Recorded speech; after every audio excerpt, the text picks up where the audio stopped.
Bowden Blitz ACC edition. I'm Joe Lisi, joined by former National Coach of the Year, Terry Bowden. Coach, the calm before the storm, full throttle ahead in week number one, a huge slate of action within the conference. But we take a step back and look at last week, week number 0. We saw a matchup take place in Hawaii. Stanford pushed Hawaii to the limit, but in the end, Hawaii prevails 23-20. Give me your thoughts about what transpired last Saturday night.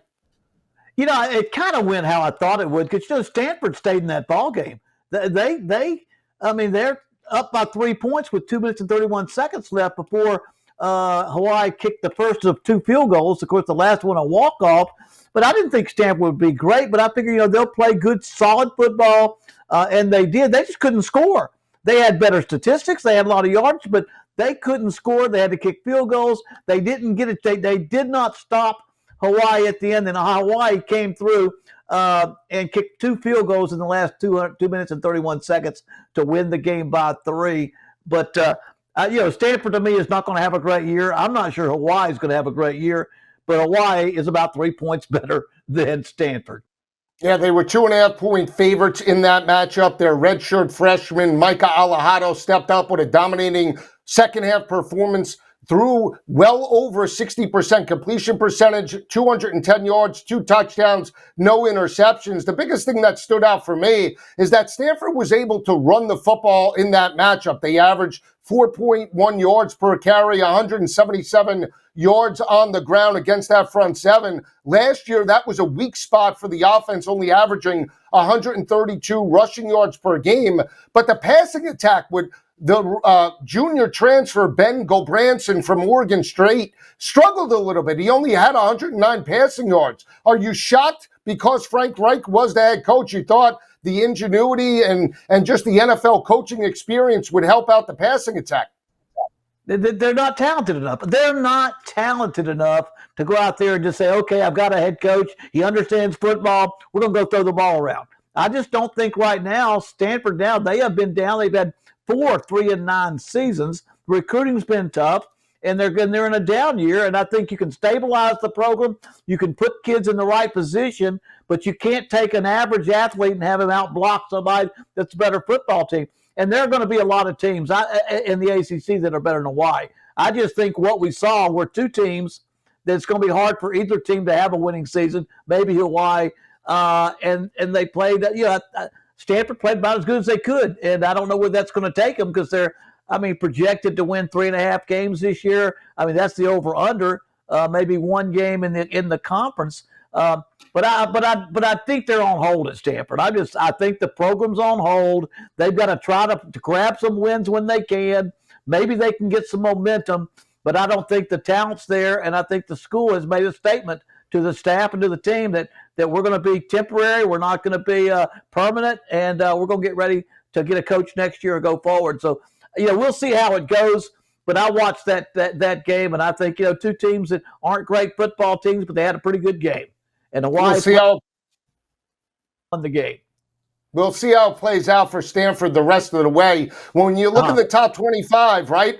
Clemson, Miami have the opportunity, especially in week number 1, to really make a statement against Notre Dame and LSU respectively. When you look at both teams in the top 25, Clemson at number 4, they're a 13-1 shot to win a national championship, and Carson Beck in Miami at a 40-1 shot. When you look at both of those teams and just the conference as a whole, can the ACC step up and make a statement this year? Well, yeah, I think Clemson's got to be the team that makes it. I think it's a little bit more remote that Miami can go the distance. And, when you talk about getting to the championship, making the playoffs is one thing, because I think both these teams will make the playoffs regardless of what happens on Saturday. I think they'll both make the playoffs the way I look at their schedule and how talented they are and the quarterbacks that they have. But they've got huge games on Saturday, and we're going to really have a chance to see how good they are. Win or lose, we're going to be able to see how good they are in these games because they play very good opponents, and they're going to be tested in every step of the way, and they don't play each other. And I said before, I think these 2 teams will end up playing each other in the conference championship because they don't play each other in the regular season. And both of those teams are playing at home. We talked about the dominance for Clemson over the past 8 or 9 seasons. They own a 70-5 overall record in Death Valley. That's a 933 winning percentage. We know that Dabo Swinney and Clemson has owned the division and the conference for the most part, 78-9, dating back to 2015 against ACC opponents. But for Miami and Mario Cristobal, they get a top 10 opponent, a team that squared off in the national championship game. The fact that they are playing in South Beach, that has to be an added benefit for the Hurricanes, not just in terms of an ACC championship, but potentially a national championship come week number 1. Yeah, I mean, with what they show against Notre Dame, because Notre Dame went all the way to the final game. And Notre Dame has a very good team. Now, Notre Dame is breaking in a new quarterback. And that's going to be the question mark at Notre Dame because they've still got an outstanding defense. They've got a running tack with Jeremiah Love, maybe the best running back in the country. And if you look at Heisman, if it's not going to be a quarterback, if he goes out there and averages 7 yards a carry, you might see him getting in the hunt if Notre Dame continues to win. But I think it's a great challenge for Miami because they've got to show that they can stop the run. And they got to show that they can go out there and play defense. Because when it gets to quarterbacks, I think Notre Dame's going to run the football. They're going to protect that quarterback in this first big game and not overuse him. And we're going to find out if Miami's defense is going to help them make it to the championship. Because last year, all said and done, Cam Ward did everything you can do to take a team to the playoffs and to the championship.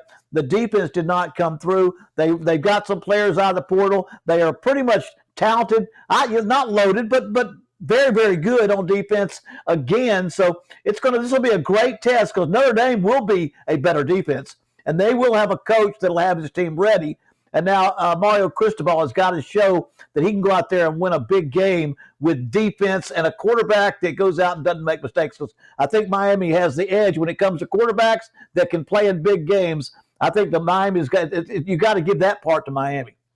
Yeah, we'll break down that game a little bit later in the show. When you look at the board, though, SMU, that made it to an ACC championship game. Georgia Tech is a hot commodity at 14-1. They play Colorado. We'll break down that game as well. Is there any deep shots potentially in the conference, maybe even North Carolina, that can make some noise and challenge for an ACC title?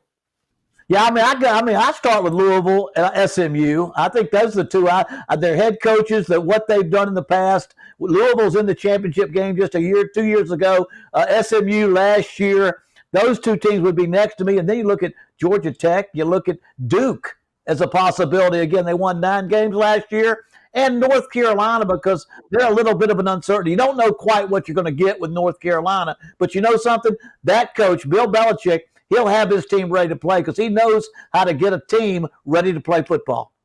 Coach Belichick squares off Monday night, Labor Day, against TCU and Sonny Dykes. That game is in Chapel Hill, and we'll break that down a little bit later in the show. One team that we didn't see on the board, Coach, and your dad knew it very well, right? Florida State. Do they have an opportunity, if they knock off Alabama week number 1, to maybe challenge Clemson and the likes of Miami? If they knock off Alabama, they are right in the hunt for it all. Now, they dropped off so far last year, and it was a quarterback situation is how it started. But they lost the drive. They lost the enthusiasm of the whole football team. And they lost everybody, and they shouldn't have done that. But if they were to knock off Alabama, and I don't think they will, and I don't think they need to have the season be what it needs to be, but I'd put them, if they could pull that off, man, I tell you, the confidence they have would put them right back in the hunt. Florida State, 13.5-point underdog, squaring off Saturday afternoon in Tallahassee against Ty Simpson. We'll come back with Georgia Tech, Colorado, coming up.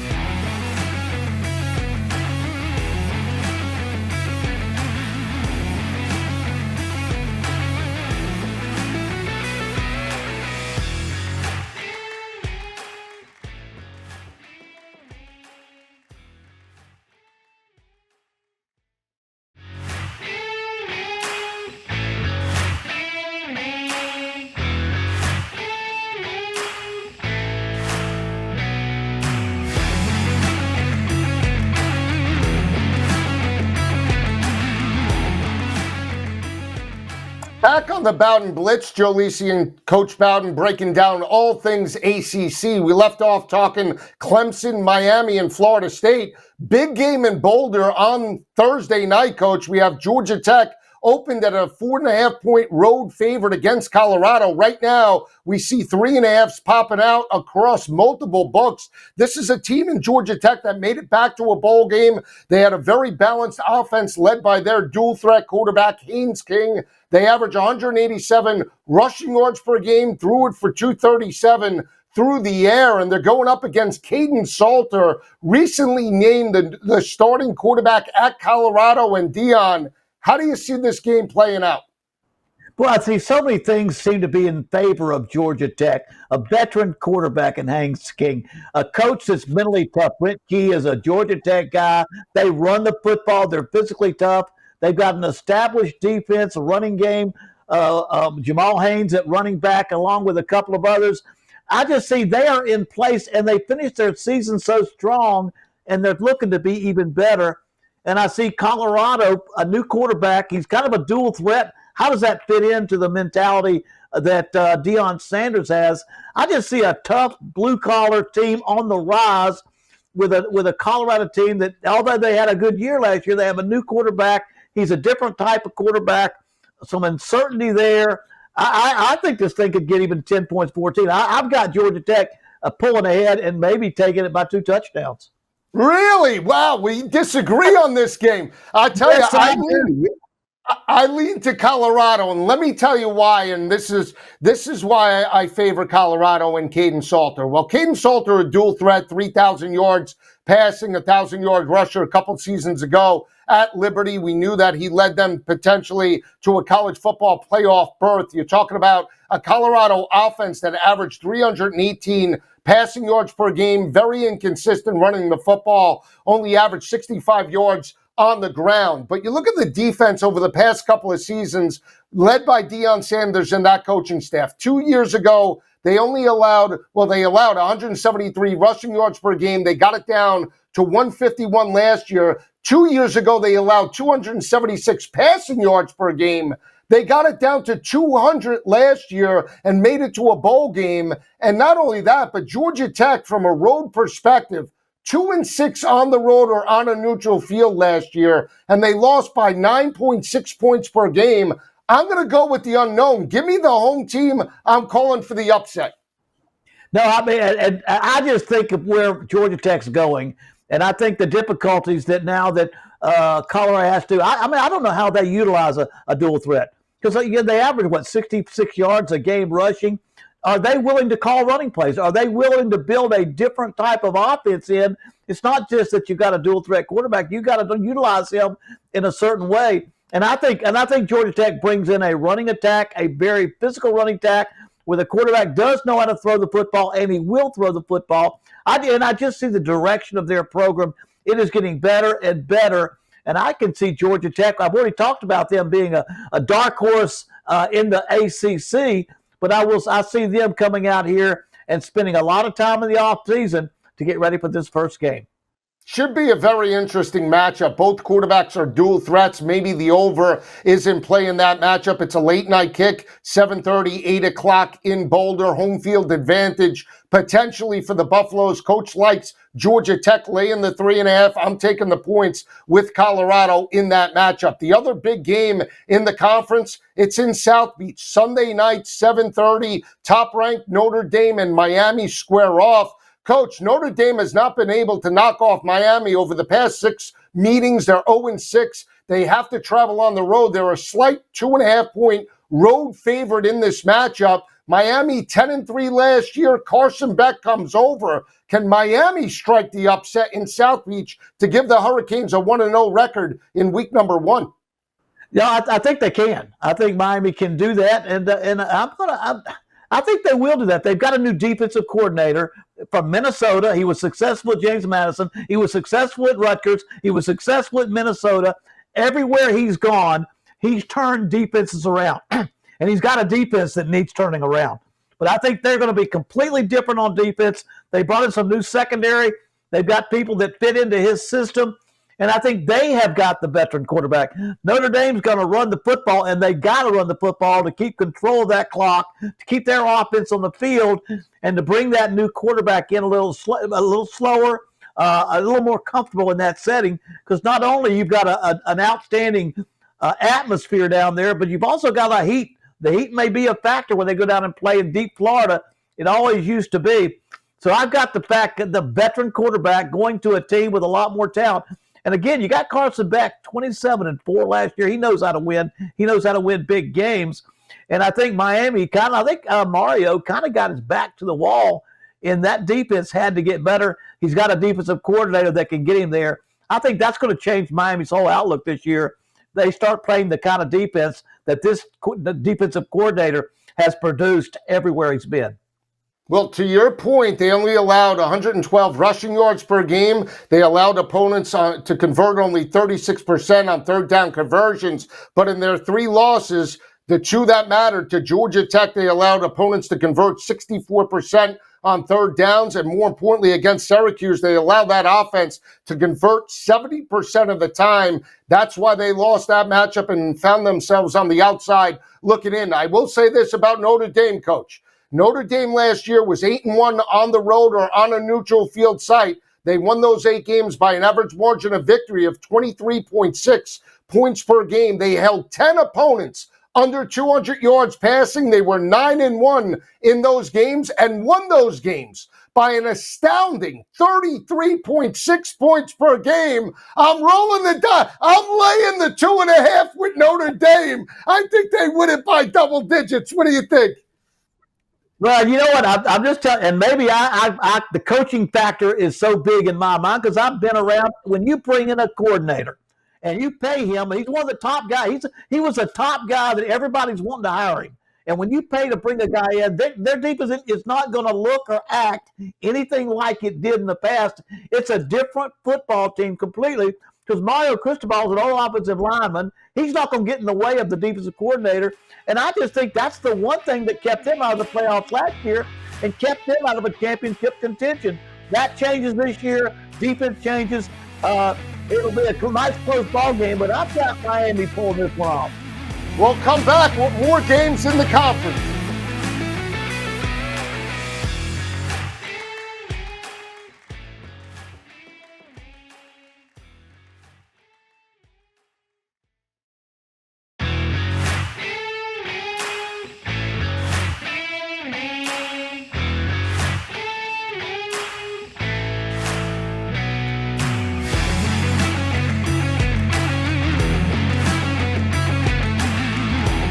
Back on the Bowden Blitz, Coach and I are breaking down week number 1 in the ACC. Left off talking about the battle in South Beach between top-ranked Miami and Notre Dame. Should be an interesting matchup. There's another huge battle taking place Saturday afternoon, Coach, in Atlanta, the Mercedes-Benz Dome. We have 2 10-win football teams from last year, Syracuse and Tennessee, squaring off. 2 new quarterbacks. Steve Angeli just got named the starter in Syracuse, taking over for Kyle McCord. And in Tennessee, Joey Aguilar takes over for Nico. How do you see this one playing out Saturday at noon? Well, I mean, I don't see Tennessee losing this game. To me, if Syracuse has a great game, I think they can keep it close. It's all going to be about which quarterback performs like they should. Aguilar at Tennessee, he was at Appalachian State. He really didn't play at UCLA. He transferred there, then transferred to Tennessee. But I lost 41-40 to him when he was at Appalachian State. He led them down to a final field goal with no time left. I think it was a 52-yarder to beat us in the third game of our season. He can throw that football. And now, again, Tennessee's going to have a great defense. And Tennessee's got a quarterback. If he can be accurate, if he can throw accurately, they're going to run the ball well. They're going to play great defense. They had one of the best defenses in the country last year. So Syracuse has got Kyle McCord was a heck of a daggum. You know that he was a heck of a quarterback. Yeah. He really let them. So they got to break in another quarterback now. And that's not going to be easy to do with the quarterback from Notre Dame he had a great game, one great game, I think, in the playoffs, but didn't play a lot. And I think Tennessee has got a quarterback I know because I stood on the sideline and watched him play. He can throw that ball. And I think what Tennessee needs to do, they're going to run it. They're going to play great defense. But if they want to be dynamic, the quarterback has to be accurate on deep balls. That's what even Emiliava was not as accurate on deep balls as he needed to be. That's where they were in 22, and that's what will make them a great football team. But they're going to win this game. But if the quarterback can be accurate and play well, they could pull away. I agree with you. And when you look at Tennessee's defense, top ranked, they only allowed 16 points per game. They only allowed 102 rushing yards per game. That was the 10th ranked rushing defense in all of college football. They were 10-3 last year, won their 9 FBS games by an average margin of victory of 25.8 points per game. And when you look at the weakness, you could say, of Syracuse last year, we talked about Kyle McCord leading FBS with 4,700 plus passing yards. They only average 3.1 yards per carry. So if they can't run the football consistently, Angeli and that offense are going to be in long third downs. And that's where I give the edge to Tennessee in this matchup. No, there's no question. You know, at Notre Dame, where Angeli was, they ran the ball. They ran the ball very well, and their quarterback was a part of the offense. He managed the offense. He didn't have to go out there and throw it 40, 50 times a game for them to have a chance to win. Now you've got a situation with Syracuse where they've got a lot of holes to fill. They lost a lot of good players last year, and I think they're going to have to depend too much on a quarterback to be where they were last year. So great first year for their new head coach. Don't think they'll quite have that year. Tennessee, I really like this quarterback. Having played against him, I like this quarterback.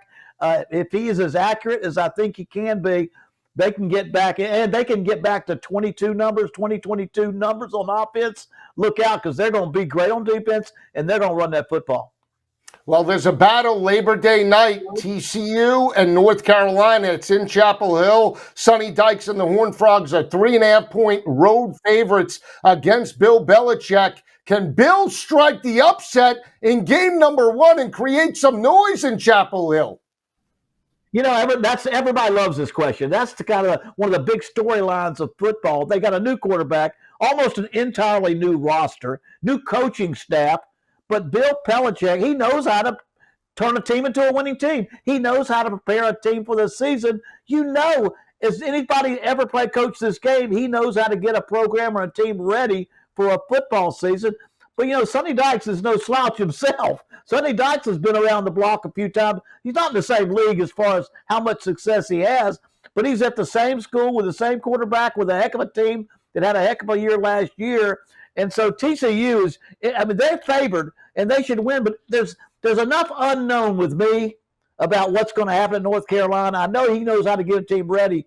I still wonder, what is his motivation for being? Is he just getting there? He's got his sons in there with him. He's got a good place to finish up. But has he got that burning desire to take North Carolina where they haven't been in a long time? Because that's what people want. You know, Mac Brown went to a bowl every year, but it was always 6 or 7 or 8.